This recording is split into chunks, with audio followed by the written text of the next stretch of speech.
Happy Friday. Thank you for joining me. What's going on with the hair here? Got some funky hair happening. So this is how you know I never rehearse these or set them up ahead of time, because I turn it on and I'm like, hey, salad in my teeth. So this Friday is particularly fun for me because it's an experience that I had that I'm hoping if you've had, you'll be able to maybe resonate with. And if you haven't, hopefully I can give you a little bit of heads up in an exciting way, but also, I don't know, maybe prep you a little bit. So this last week, about a week ago, I was walking through Walmart, actually.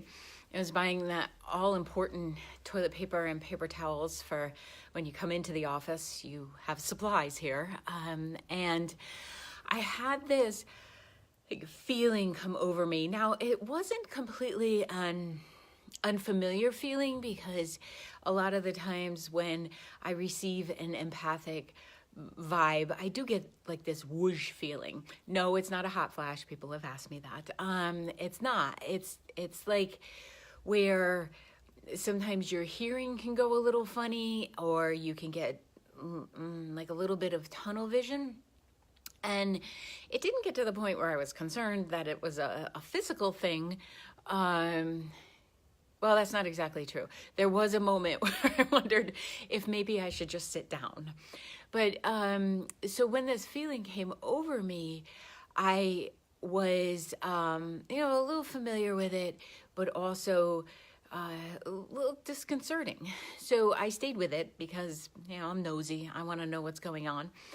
And the knowing that came to me was a question, within your own head. You know how sometimes you can both be in an experience and also have an observation of that same experience? So it was a little bit like that. And I don't consider that to be an out-of-body experience. I think that's just another level of paying attention. And a lot of the times these things will happen when we're doing the most mundane chores. Like, how many times have I bought toilet paper and just needed to check out? It wasn't anything I really needed a lot of my faculties for. So I think a lot of the times our soul takes that time to knock on the head and say, hey, you paying attention? So what happened, after I felt this whoosh feeling, was I had an immediate experience of, and I don't think I heard the words, I think it was more feeling of, I'm living a life, but am I living the life that I want to live?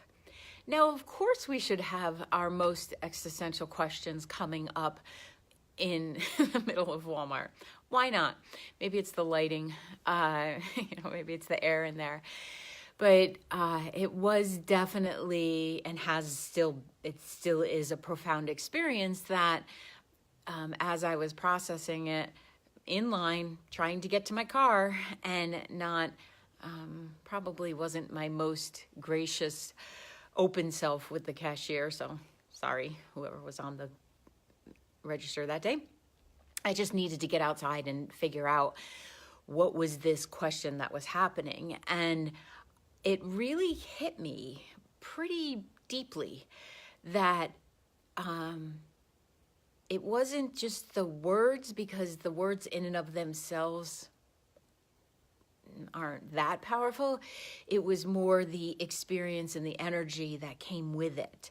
And that's the part that I feel like is important to preface or encourage you to look for, that if you have that feeling of, ooh, something's happening, something's big happening, of course, make sure your blood sugar's okay.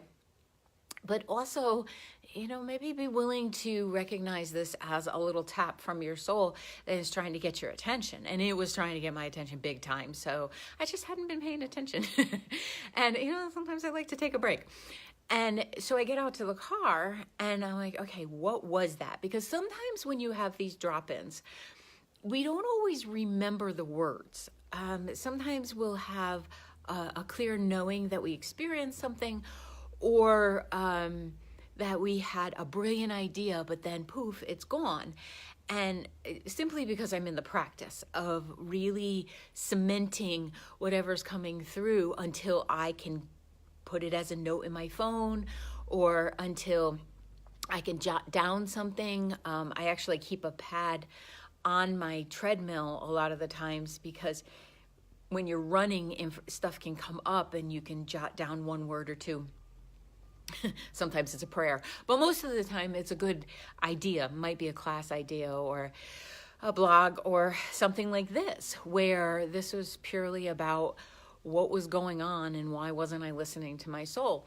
So the idea, when I got to the car, write it down, that it was almost like someone had put bold print inside my knowing head, again, not necessarily my visual head, that said, yes, you're living a life, capital A, bold, but are you living the life that you'd really like to live? And I'm not. I would say I'm about 75% there, but there's room, big room, because 25% can be a lot. Big room to make some changes and to live in the way that I want to live, and not be so grounded by the shoulds. And, maybe I think it's important that we take other people into consideration. And I know we have responsibilities, and that, this is a fundamentally physical life. So I still have to pay my rent. I still want to do the work that I do, even more so lately. So there's an excitement there of expanding and, hitting stages and all that kind of stuff. And that's where I want to be. But the consideration of how would this affect other people, I was holding myself back. It's a pattern in my life that I'm aware of, but that I'm also been shifting and shimmying and shaking and every other S word you can possibly think of, including shit. So this question applies to all of us. And yes, you're living a life. You're here, you're listening. I'm so appreciative. And you've been participating in a life. Is it the life that you feel somewhere in that all-knowing soul that you have, and in your physical self? Like, is it what you want to be doing? And if not, what can you do to shift that so that you can be lining up more with that excitement? There's excitement and fear, they go hand in hand. They work together, and sometimes we don't always know what we're looking at, because when I first heard it, my first response was, oh, shit. Because I am well aware that when I have those moments, that something significant shifts right after them. Typically it does. I've never had that I can recall, such a profound, everybody else in the store disappeared, and I needed to hear this. So when you're asking yourself, am I living the life that I want to live? It's not about devaluing the life you have. I want to be very clear about that. I love my life. It can just have more in it. And I think the more that we add to our life, the more that we're able to give back, and the more that we can be an example that life doesn't have to be drudgery or the same old, or difficult. It doesn't have to be. It doesn't have to be an upward battle. There are moments where there's challenges, of course, but it doesn't have to be consistent unless you'd like to make it that way. So when you're looking at this question for yourself, I would want you to be really honest, to answer it in, am I in a space, am I in the world in the way that I want to be? I feel things very deeply. I could be a bucket of tears all day long if I allowed it to go there. And a lot of the times I don't, because it just wasn't okay in my past. But that doesn't mean that I can't show up and be in those spaces where I can express. I cry if I'm happy, I cry if I'm sad, I cry if there's a sweet little squirrel outside. And it's not that I'm spending a lot of time in those moments, it wells up. And I decided, you know what? That's one way that I am living a life, but I'm not living the life that I want to live. I want to be in myself and be in permission with me that should that happen, I can express it without fear of someone judging it or telling me to knock it off, which is often what happened, when I was younger. I don't know, maybe I did cry a lot. I do know. I did, and I was told not to. And I recognize now that it comes from a place of wanting us to appear strong and wanting me to just stop that feeling thing you're doing. Well, I did for a very long time, and I'm done with that. So for me, that's an example of where, yeah, actually, myself too, Tom. So that's and a lot of empathic people. I do believe that. And I don't know that it was because people needed to shut us down or wanted to shut us down. Maybe they were afraid of their own emotions. But I don't need to figure that out anymore. Like, this is who I am. So if there's a happy occasion going on, yeah, there's going to be tissues. I just make sure I have tissues all the time now. But that was a big shift for me to be able to say, if this doesn't work for you, well, then exit stage left. It's just, this is how I want to be in my world. And I think that calms down any kind of frustration, because ironically, because I shut those things down, there have been family members that have said to me that I'm so cold, I'm so direct, and I don't have feelings. Well, why?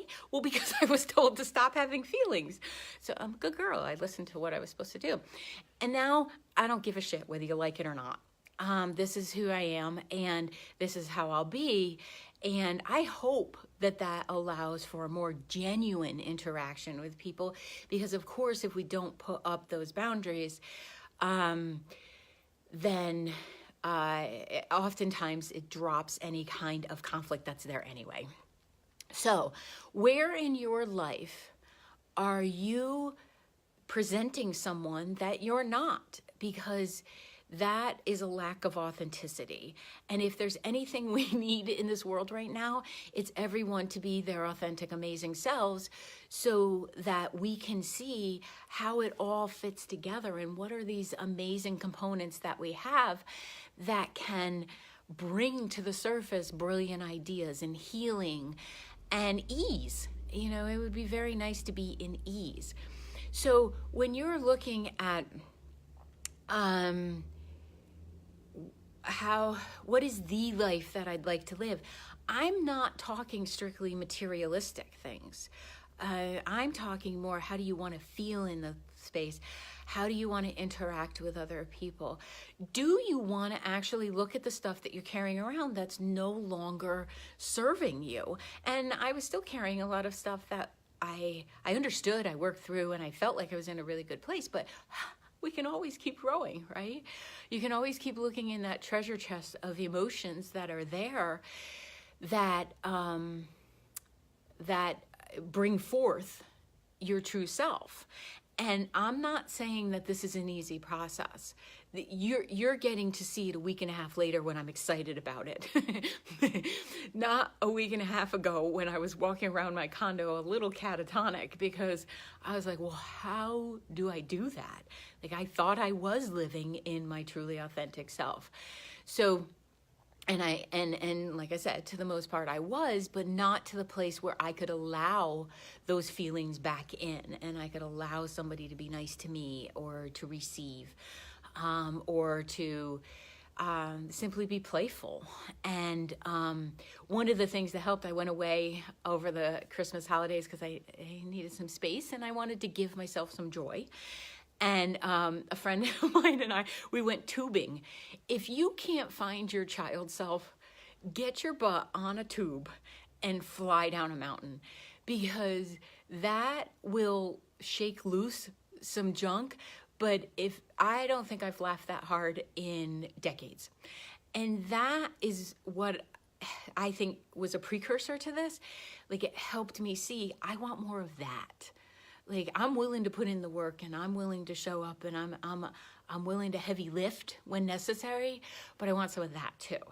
So that's an example of being in what is the best life. It's not about attaining, a certain level of income or status in the world, or the number of friends that you collect on all these social networks and everything. It's not about that, because let's face it, when you croak, it doesn't go with you. So, and you don't care about that on the other side. So ask yourself this week, what is it that, what is missing? What isn't there that you would like to be there? And like the tubing thing, you may not know it until you're in it. But if you can allow yourself to see that, oh, that's something that's been missing. And maybe it's accepting more invitations to things. Soul Sports and Fitness, there's a gong bath tonight where the energy will be cleared through gong, through, I'm assuming, some chanting. I didn't look it up. Maybe some stretching. So check that out, 6:30, if you want to shake off some stuff. It'll be like seated tubing. It'll shake it energetically. I'll be there with my blankie and my eye mask, because I like total sensory deprivation when I'm going through those things. So where is it in your life that things aren't lining up? And you've heard me say this before. You do not need to take out a billboard. You don't need to announce it. I happen to like sharing what I figured out, because I think the more honest I am with, hey, I'm still working on this stuff, the better of a coach I am, because you're constantly looking. And never go to a coach who doesn't have a coach, and I have a fantastic coach. So you always want to be expanding in those areas, and asking yourself the brave questions of what is not working here can often point you to what you would like to have in your life. Most of it is really just paying attention and recognizing where, if you're feeling low energy, like you just want to lay around and you don't feel lit up about things, okay, you can get the biochemistry checked, but maybe you just need to look at the quality of your life, and are you having any moments that are lined up with you and that feel good and that you feel proud of yourself. It takes bravery to look at this stuff. It takes an incredible amount of courageousness to be able to look at your life and see, how did you participate? Because someone telling me to turn off my feelings and that it didn't work for them isn't all on them. I did that, and I'll give my teenage self a little bit of break here. But as you grow, you do need to come into a space of saying, how long do I carry those messages of other people's insecurities or how they think I should be in the world? And when you're willing to do that, and you're willing to ask yourself, what do I need to stand up and take responsibility for? And how can I most courageously do that? That might be sitting on the couch and writing a list of the characteristics that you're not so fond about yourself. I don't like that I can procrastinate. Like, when I need to get something done, I will get it done, but I can put it off right until the end, and it's not all waiting for the energy to line up. No, it's pure and unadulterated Netflix. So this week, take the new energy of the year, take some excitement of understanding who you are, get yourself in connection with what's not working, formulate a plan in how to get it working. Baby steps, they add up. Be willing to sit in those, oh, son of a gun moments where you recognize that, yeah, I've been creating this. But if you've been creating that, you can completely create whatever you'd like to have in your life. being willing to see that something is possible, like knowing you can have it, isn't enough. You have to get off your ass and actually do something about it. So for myself, I want to have more fun. Well, perhaps you should accept some of the invitations that people are extending before they stop extending them, and you're sitting home wondering why nobody's calling you. So there's rebooting, and then there's hibernating. And I think once we look at what's not working, create some kind of navigational steps to move forward, kind of like on the GPS, it gives you just the next step. Just pay attention to the next step. And then if there's someone in your circle who isn't all that excited or pleased about the shifts and the changes that you're making, well, maybe they need to look at their life and be careful about how you suggest that. Perhaps you just back up and you hold the space of, this is who I am, this is how I will be, and I really only have to check in with me as long as I'm being a kind person. Because most of us aren't going to want things in our lives that are going to hurt others. Most of us really do want to be the best human we can be. And I truly believe that. Might need some tools, but we're working on that. We'll get a whole set.